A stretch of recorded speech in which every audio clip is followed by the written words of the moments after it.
Good morning, good afternoon, good evening, and wherever you are, and welcome back again to the Mindwall podcast. For those of you who are here for the first time, this is the podcast where we talk about everything new and innovative in the natural resources industries, with a specific focus on digitization in mining or digital transformation of mining. As we get started, as always, also allow me a quick shout out to MineRP, who is the primary sponsor of the Mindwall podcast. MineRP is a mining software company specializing in the application of software solutions for mining, aimed at increasing interoperability between mining technical and financial and ESG domains. And there's a lot more to it. MineRP, of course, is part of the Epiroc Digital Solutions division, as is our guest today. And for more information, you can go to epiroc.com and find Epiroc Digital on there, or you can also visit minerp.com. So with that then, today we will be talking a little bit more about safety and productivity and how those two meet together.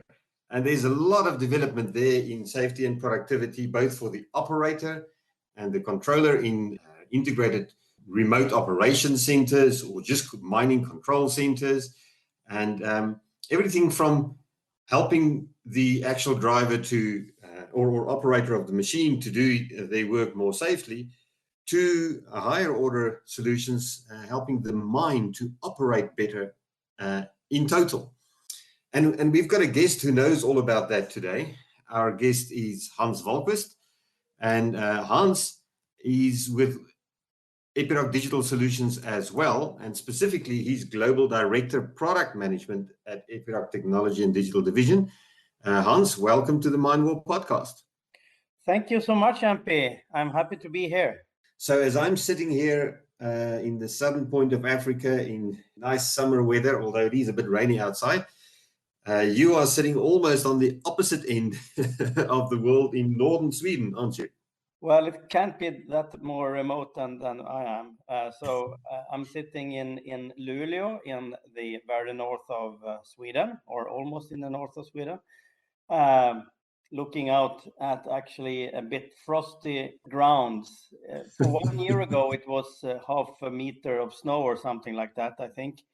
But this year is like at least a month late. Right. So you're getting a bit of a reprieve there, or are you actually looking forward to a proper winter?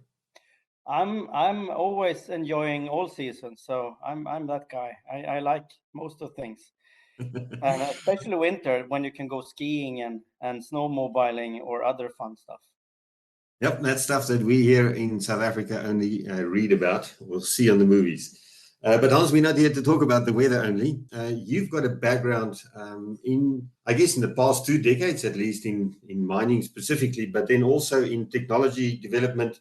I think you worked for Ericsson, and communications is something that you know very well. So why don't you just tell us a little bit more about your background and how you ended up becoming a global director, I guess, for product management in the Epiroc Mining Intelligence division.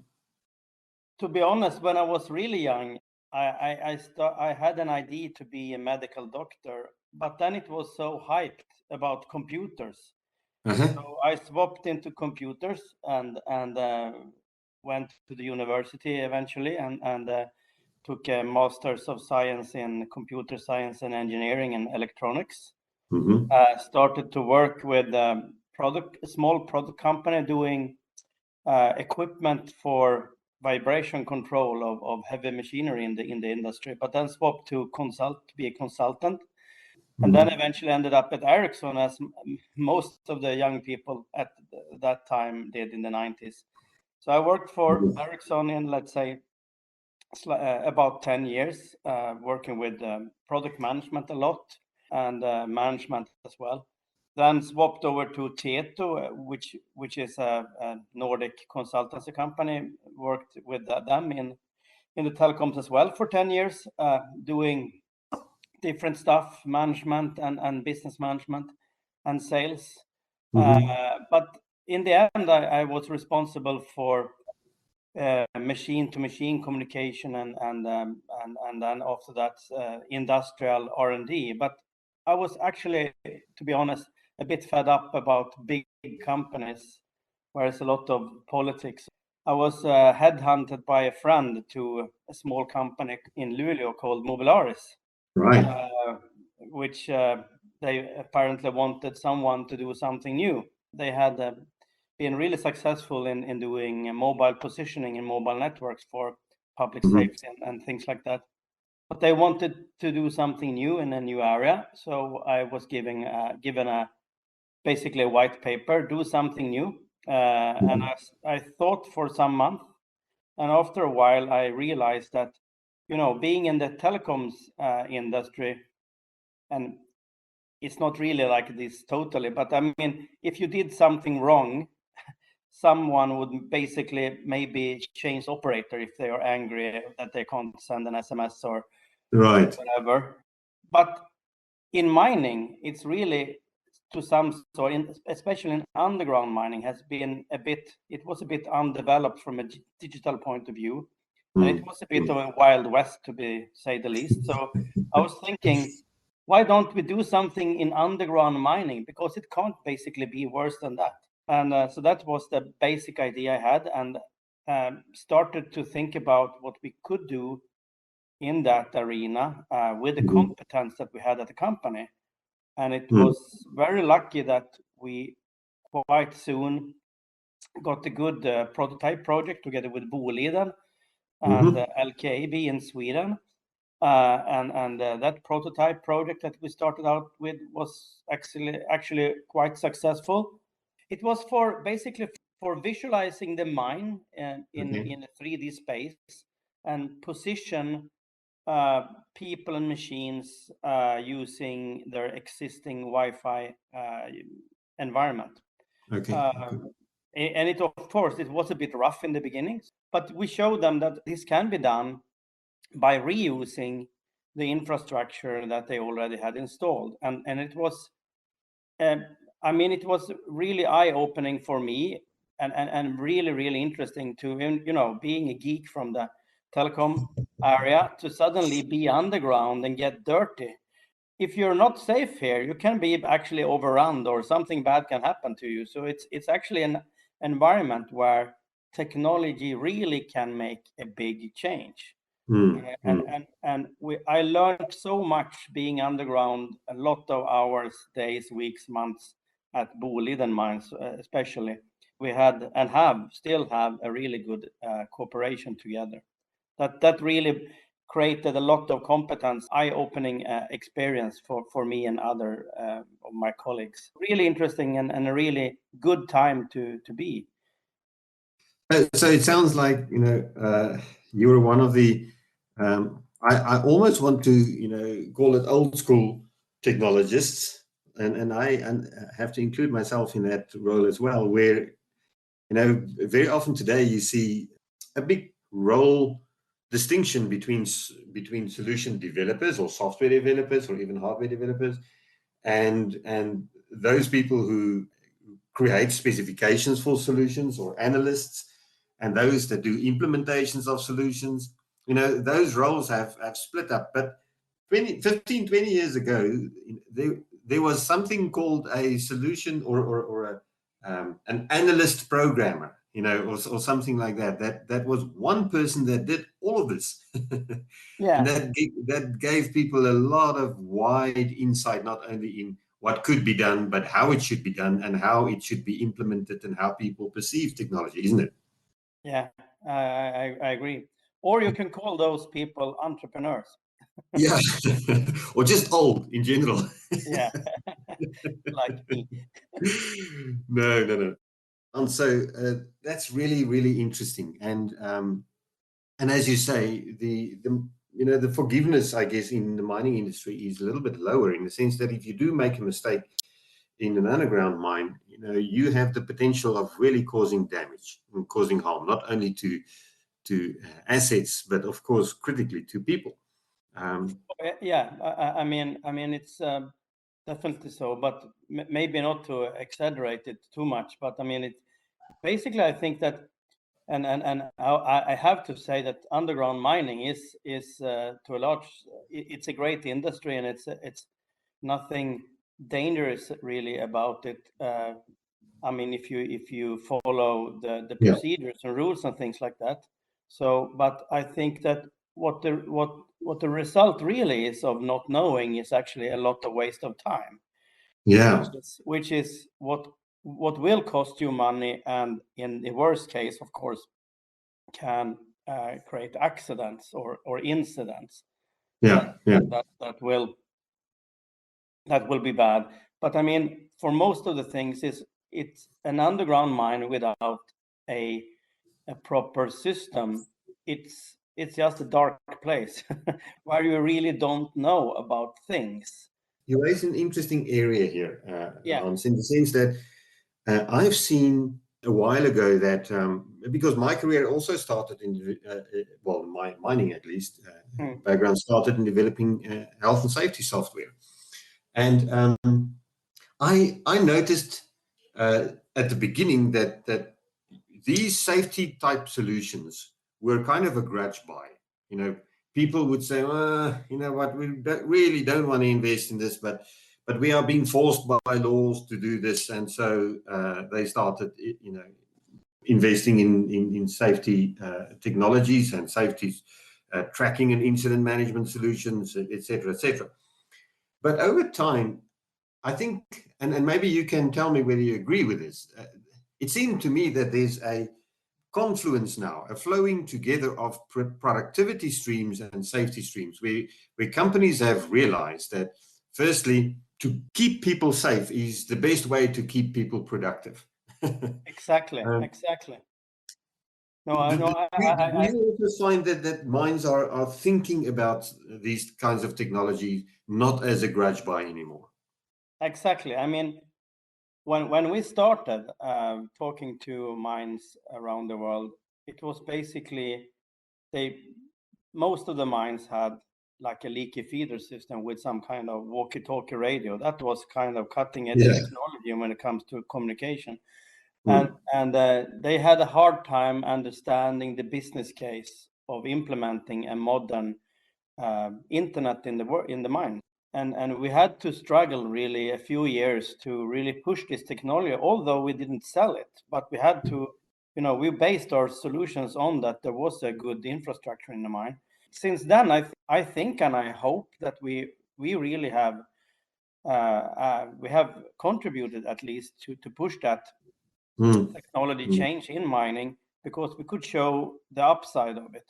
And I think that today, if you take today versus, let's say, 7 years ago, then many mines in the world told us that, well, Wi-Fi technology in underground mines, that's only for those Star Trek mines of Scandinavia. But today, I think that they realize that that having a good infrastructure, whether it's a Wi-Fi network or a mobile network or something like that, 4G, 5G, is actually super important in order to be successful, in order to be safe and productive. And it's actually the wrong question to ask yourself what the business case for it is. The right question, or because it's like a good friend of mine said that it's like air and sun. You need it to survive, basically, in the future of digital mining. If you're not implementing and taking that into consideration, then you will be far behind all others in the next downturn. So it's like how you have to do it. So I guess when it comes to these kinds of digital roadmaps, you know, that mines have, whether their immediate burning platform is to solve some safety issue or to solve some productivity issue or a combination of those, it all starts with implementing a communication infrastructure. And that was also the first part that you guys started innovating, right? Yeah, exactly. I mean, I think the important thing is to consider what use cases that are of interest. And what was interesting to see in the beginning when we started was actually that having like a pyramid, where the bottom of the pyramid usually is the communication networks. that you need to have in place in order to communicate with people, with machines and things like that. The second most important thing is to, I think, to position or the ability to navigate in the mind. So getting the position of people, mobile and fixed assets, that's really important. Without that, you can basically scrap most of the software you will put on top of that. But what we realized was that most of those use cases that are more like low-hanging fruits could be satisfied to a large extent with the same infrastructure that you would install for communication.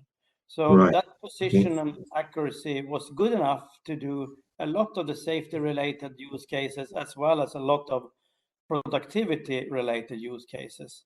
And I think that was like an eye opener for many minds, that they didn't have to implement or invest in another super advanced, expensive technology on top of anything, but they could actually do quite well with what they already have installed, if they had a, let's say, a Wi-Fi network or a mobile network with some Bluetooth in it or something like that. So let's role play this quickly. I am a CIO of a mining operation somewhere. I have the job to go and implement some kind of communications backbone for a mine.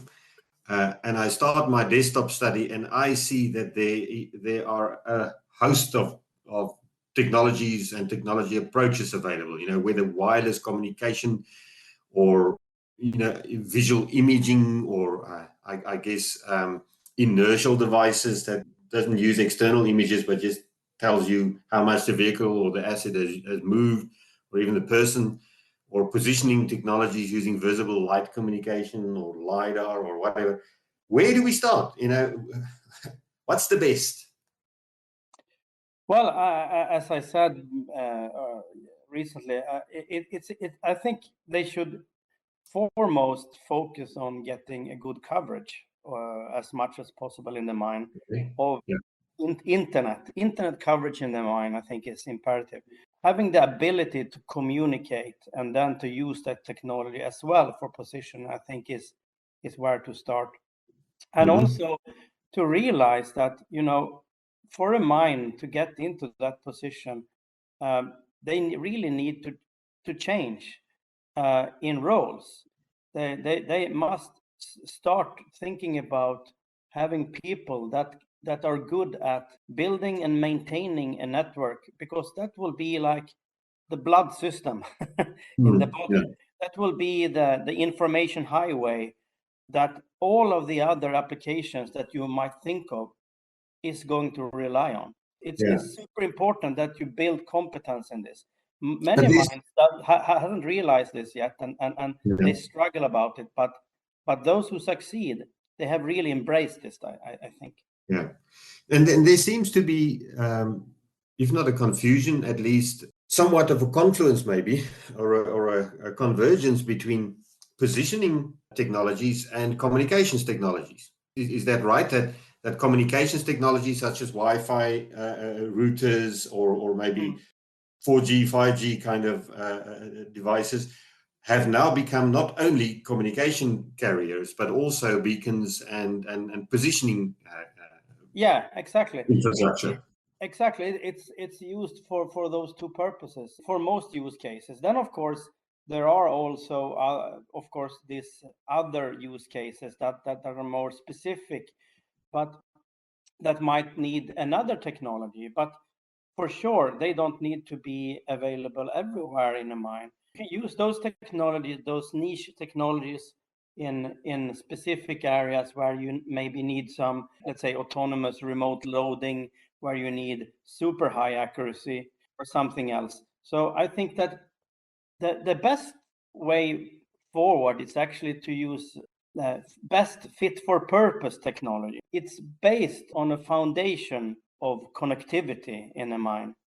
Okay, so I've personally spoken with operational managers or general managers who said to me, well, you know what, I don't want everyone connected. because the operators will sit and WhatsApp people at home and check out their social media instead of concentrating on their job. So these are, I guess, some of the objections that you guys must face when you implement communication that goes right to the edge. How do you respond to objections like that? I think it's, and I hope I don't offend anyone, but I think that it's a bit old-fashioned, and I think that we are also facing a situation in the mining industry where there is a huge change of people for younger generations, and they are used to technology. They don't want to carry a canary bird and a hammer in their hand. They are used to modern technology if they are considering to enter the mining industry, which is a very cool and good industry, I must say.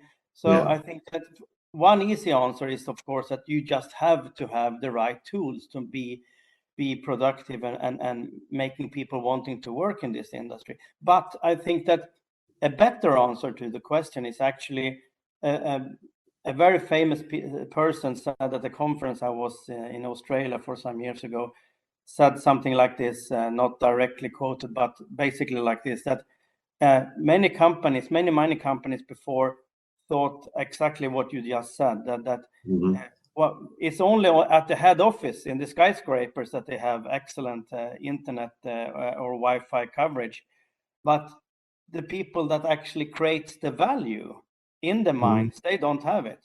I mean, it should basically be the opposite, right? The people creating the money, creating the value should have the best tools, isn't it? And I think that and with today's technology, I mean, if you think of like a lot of the things we are and we have been thinking at Epiroc is that, just like you're in any new city today and you are not really finding your way, you just open your phone, and whether you have an iPhone or an Android, basically you open Google Maps and you enter a pizza restaurant or something. I won't mention some names, and then you can navigate to it, or to a museum, or a nightclub, or a hotel, or whatever you like. And you can see where your friends are if you have entered and opted in to see your friends and things like that. And it makes your world easier. It can actually translate to Chinese in China if I speak in Swedish and everything. So it's modern tools based on available technology. And why in hell shouldn't we have those tools in mines? Exactly. Exactly what we are trying to do with a lot of our solutions, where we try to actually basically get Google in your hand, but underground then. So that's the same thing that we are trying to do. Okay, so we've talked about a lot of things, and I love that answer, by the way. So it is true that the guys who do the real work should be the ones who get the best tech. I think software companies and so on have understood this best. The software developer has the biggest machine because they need to have the best technology, and it should be the same for the miner. But you at Mobilaris, or now Epiroc Mining Intelligence, as you've been taken to the market now since your acquisition by Epiroc, you guys do a lot of use cases, or solve for a lot of use cases, including, as you mentioned, firstly, location and spatial awareness. So just show me in 3D where everyone and everything is. And then, of course, on the back of that, there emerges safety and productivity capabilities, such as navigation management and traffic awareness and situational awareness, and I guess collision avoidance, even emergency support and so on. But if you have to tell people in 2 minutes, what Mobilaris technologies are about and how they play a role in the Epiroc Digital Solutions division, how would you position that? Well, it's a really good $10 million question, but in short, I am recording this, just so you know. Yeah, exactly. In short, I would just say that we will give you the information needed, in short, and that's different thing for different people in different situations. So as you said, if you're in the control room, you just might need to know where everybody are, the machines and people and fixed assets, etc. I mean, not only the mobile things with legs or wheels, but also where did I put that pump control unit, for instance, as an example? Where did I put that bucket to a loader? It's a dark place, and it takes hours maybe to find them sometimes. But if you take it down to the individual, let's say a driver of a mine truck or a light vehicle in a mine, I mean, if you're a newbie or if you have a really large mine, you actually might need navigation facilities to help you to navigate from point A to point B in a mine where you don't really know all the ways. But even if you go to a mine and you meet the person that's worked there for 10 years or whatever, and he will say to you that, well, I don't need any stupid navigation system. I know my ways around. But still, you can tell him that, okay, mister, you have worked here for 10 years, but you still don't know if anything's coming around the bend that you don't see. I mean, you don't really know, because that's the environment. It's like a straight for 100 meters, and then it's a 180-degree turn, and you don't really see, and you don't know. And if you meet those, I mean, the risk, of course, is in the worst thing that can happen is, of course, some kind of collision, where you might end up in an accident, God forbid, but still. But the worst, the more common thing is that people stop. You know, and the most underground mines are only one lane, so there's no passing possibilities. You have someone has to go backwards, and that's where you lose a lot of time. And we have seen for those mines that have implemented one of our solution we call onboard, which is basically an car navigator or for underground mines, that they have stopping, and that has actually not only which I think is the most important, of course, avoid the accidents and down the stress level of drivers, that's really sustainability, right? The working environment for people. But from the economical point of view, it has increased the haulage capacity, because there has been so much fewer stops. So you have more I'm sure it's better for fuel as well. Yeah, exactly. So it's safety, it's sustainability, and it's productivity. You can call it whatever you like, but it's good. So how long does it take for a typical mine then to get some kind of return on investment on, let's call it the basic, tell me where things are and help people navigate and avoid these kinds of interruptions that you were talking about? If you take from the bottom, I would say, if you don't have anything and you want to start, I think the most important thing is to, you have to start to walk before you can run, right? So I think building a network and getting the awareness of where things are is where you should start. Right. Also, in parallel to that, I think that some mines would like to start with digitalizing their shift plans. Go from whiteboard planning to a more digital tool, because having that tool for planning and knowing where things are in reality, then you can actually connect the plan with the reality, and then you can be triggered when something goes off plan, and then you can replan and save the shift, which is really good. But I think that process maybe takes, for a good mine, a few months to implement. But the important thing, and I think this is a really good question you pointed out, MP, is that even as you can do that in a few months' time, what's really important is that you have people for change management, and you embrace this technology. Because if you just install it and you then say, right, now we bought the system, we have installed it, just wait for the money now to arrive. That will arrive for a certain amount of time, but then it will deteriorate when people change roles. Maybe you hire new people and you don't really train them too good. And in the end, it will be something that gets dusty in the corner of a control room. Hans, we are running out of time, and I really enjoyed this conversation. There's a lot more that we can say and probably should say.